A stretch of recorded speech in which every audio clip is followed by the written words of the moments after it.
여러분 안녕하십니까? 제6호 태풍 카눈은 어제보다 더 강해진 상태로 내일 아침 남해안에 상륙할 것으로 보입니다. 한반도를 정면으로 꿰뚫고 올라간 뒤 금요일 새벽 북한으로 빠져나갈 전망인데 이미 전국이 카눈의 직접 영향권에 들어가면서 강한 바람과 비가 시작됐습니다. 먼저 이혜리 기자의 보도입니다.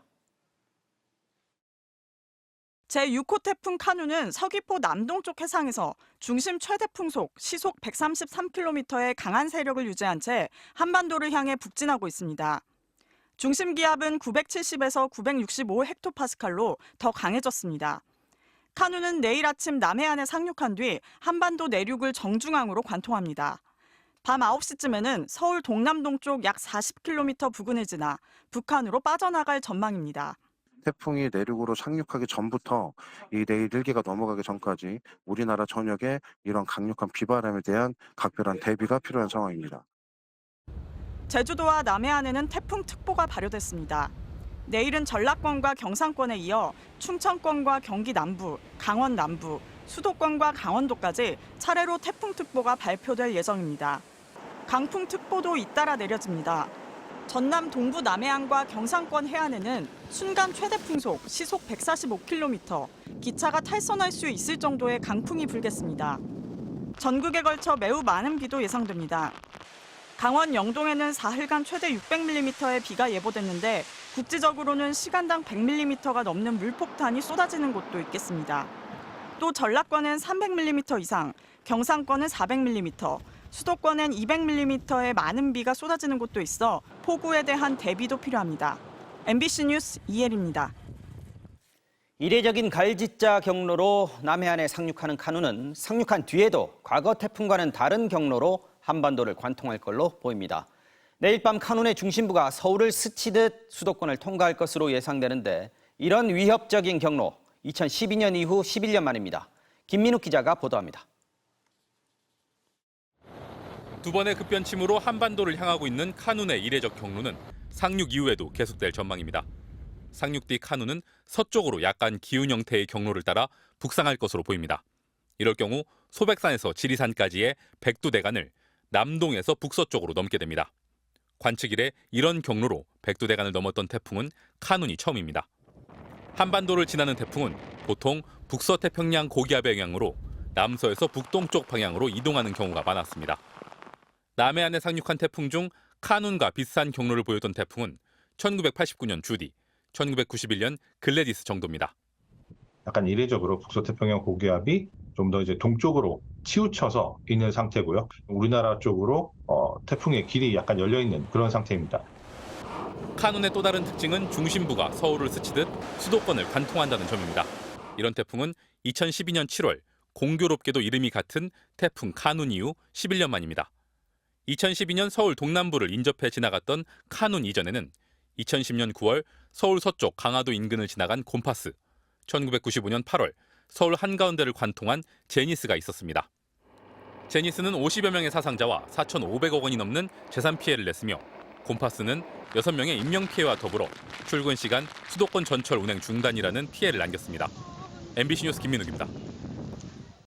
매번 가장 먼저 태풍을 맞는 제주는 벌써 직접 영향권에 들었습니다. 매서운 바람, 강한 비에 벌써부터 하늘길도 뱃길도 막혀서 고립된 상황인데요. 내일 새벽 태풍이 바로 옆으로 올라오는 제주는 초긴장 상태입니다. 제주 성산포항 연결해 보겠습니다. 자, 이따금 기자, 태풍이 점점 다가오는 게 느껴집니까? 네, 태풍이 가까워지면서 강한 바람에 몸이 흔들릴 정도인데요. 강하게 쏟아지던 비는 잠시 소강 상태를 보이고 있습니다. 파도도 갈수록 높아지고 있습니다. 지금 제가 나와 있는 성산포항에는 태풍을 피해 어선 수십 척이 피항에 있는데요. 어선들이 항구 안에 있지만 강한 바람에 좌우로 흔들리는 모습입니다. 제6호 태풍 카눈은 서귀포 동남동쪽 해상까지 올라와 한반도를 향하고 있는데요. 태풍은 내일 새벽 3시쯤 서귀포 성산 동쪽 140km 해상을 지나며 제주에 가장 근접할 것으로 예상됩니다. 이때가 가장 고비가 될 것으로 보입니다. 현재 제주도 전역과 모든 앞바다에는 태풍주의보가 내려졌는데 조만간 경보로 격상될 것으로 보입니다. 태풍이 다가오면서 한라산 사제비 동산에는 순간풍속 최대 시속 87km, 새별오름에는 72km의 바람이 관측되기도 했습니다. 태풍의 영향으로 제주에는 시간당 20mm 내외의 비가 내리고 있는데요.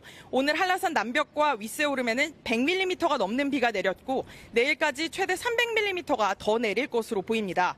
태풍 상륙이 예상되면서 제주공항에서는 저녁 6시 40분 이후 모든 항공기 운항이 중단됐습니다. 현재 휴가철을 맞아 제주를 찾았던 여행객 2만 명의 발이 묶일 것으로 추산되고 있습니다. 태풍이 한반도로 관통하게 되면 항공기 운항 차질은 더 길어질 것으로 보입니다. 태풍 상륙이 임박하면서 제주를 오가는 여객선도 내일까지 운항이 모두 중단됐습니다. 오늘 제주에서는 간판이 흔들리거나 유리창이 깨지는 등 13건의 태풍 피해 신고가 접수되기도 했는데요. 태풍이 근접하면 추가 피해도 우려되는 상황입니다. 제주도는 비상 단계를 가장 높은 3단계로 격상하고 피해 태풍 대비에 돌입했습니다. 지금까지 제주에서 MBC 뉴스 이따금입니다. 네, 이번엔 앞으로 올 태풍의 위력을 미리 겪고 있는 곳, 일본 상황 보겠습니다. 태풍은 현재 많은 비를 뿌리면서 일본 규슈 지역을 느린 속도로 통과하고 있는데요. 집이 부서지고 도로와 농경지가 잠기고 철도와 공항이 마비되는 등 피해가 잇따르고 있습니다. 도쿄에서 현영준 특파원이 전해드립니다. 오늘 새벽 시간당 49mm의 폭풍우가 쏟아진 일본 가고시마현. 도로 표지판은 쓰러져 나뒹굴고 건물 유리창 곳곳이 깨졌습니다. 비닐하우스는 모조리 찢겨 나갔고 무르익은 벼들도 힘없이 쓰러졌습니다. 태풍 카누는 구마모토와 미야자키 등 큐슈 전역에도 많은 비를 뿌렸습니다. 특히 미야자키 미사토초엔 일주일 넘도록 내린 비가 762mm, 에비노코겐 586mm, 고바야시노질이 544mm에 이릅니다. 이 때문에 대부분의 도로가 침수되거나 흙더미가 도로와 승용차를 덮치면서 차량 통행이 큰 차질을 빚고 있고 비닐하우스는 물론 논과 밭이 빗물에 잠겨 어디가 논인지 어디가 강인지 분간이 어려운 상태입니다. 현재까지 8명이 다쳐 병원으로 옮겨졌고 일부 주택이 파손되거나 유리창이 깨지는 등 피해가 속출하고 있습니다. 일본 언론들은 어젯밤 기준 약 64만 가구 125만 명의 주민들에게 대피 명령이 떨어졌다고 보도했는데 나가사키와 고치현 등 많은 지역에 추가 대피 지시가 잇따르면서 집계를 포기한 상태입니다. 高齢者のために避難してくださいというのが防災放送であったんですけども、その時にお食事してたのね、だけども本当にこれはもう私も行かなくちゃと思って急いで 순간 풍속이 초속 40m가 넘는 강풍에 전봇대가 넘어지거나 전기줄이 끊어지면서 수만 가구의 전력 공급이 중단됐습니다. 또 항공기 400여 편과 선박, 철도 등 운행이 중단되면서 가고시마 일대엔 식료품이 바닥났고 휘발유 공급도 제한돼 기름을 채우려는 차량들이 주유소마다 장사진을 이루는 등 상황이 악화되고 있습니다. 78년 전 오늘 원자폭탄이 떨어졌던 나가사키에선 대규모 추모식이 열릴 예정이었으나 태풍 피해가 잇따르면서 실내 행사로 조용히 마무리되기도 했습니다. 도쿄에서 MBC 뉴스 현영준입니다. 지난달 집중호우로 피해를 입은 지역들은 다시 비상이 걸렸습니다. 특히 산사태 피해를 입었던 경북 산간 지역들. 아직 복구도 다 못한 상황에서 태풍까지 덮칠 것으로 예보가 되면서 주민들에게 다시 대피령이 내려졌습니다. 송정훈 기자가 현장 취재했습니다. 지난달 산사태가 덮친 경북 예천군 감천면 벌방리. 마을로 들어가는 도로엔 여전히 토사가 한가득입니다. 그나마 긴급 복구 작업으로 커다란 돌덩이와 쓰러진 나무들은 겨우 치웠지만 한 달도 안 돼 이번엔 태풍이 다가오고 있습니다. 산에서 쏟아져 내린 토사는 주민들이 살고 있던 집을 그대로 덮쳤습니다. 이 집을 보시면요, 이렇게 지붕 곳곳이 뜯겨져 나갔고 깨진 유리창 너머로는 토사가 여전히 남아 있습니다. 와장창 그뒤만 그 외 집에 냉장고, 세탁기, 우리 집으로만 디구로만 내다 때리는 거 그만 나가도 못해요.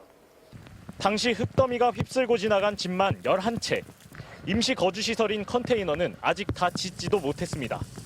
실종자 2명은 여전히 찾지 못했고 오후 들어 빗줄기가 거세지면서 복구 작업도 중단됐습니다. 머물 곳이 없는 주민들은 임시 방편으로 마을회관에서 밤을 보내기로 했습니다. 처음에는 뭐 막하 잠도 못 주무시고 조금 안정이 되려고 또 비가 이렇게 온다 그래요. 그러게 또 걱정이잖아요. 역시 산사태 피해를 입은 주변의 다른 마을. 휘어진 가드레일과 부러진 나무, 여러 집기들이 지금도 나뒹굴고 있습니다. 태풍이 온다는 소식에 주민들의 시름은 더 깊어졌습니다. 비가 많이 온다면 더 걱정이죠. 올 적에 전부 전 주민들이 잠도 못 잘 거예요. 산림청은 태풍 상륙을 앞두고 전국 산사태 위기 경보를 최고 단계인 심각으로 끌어올렸습니다. 지난달 산사태 당시 뒤늦게 재난 문자를 보내 비난을 받았던 예천군은 오늘 오후 6시를 기해 주민 대피령을 내렸습니다. MBC 뉴스 송정훈입니다.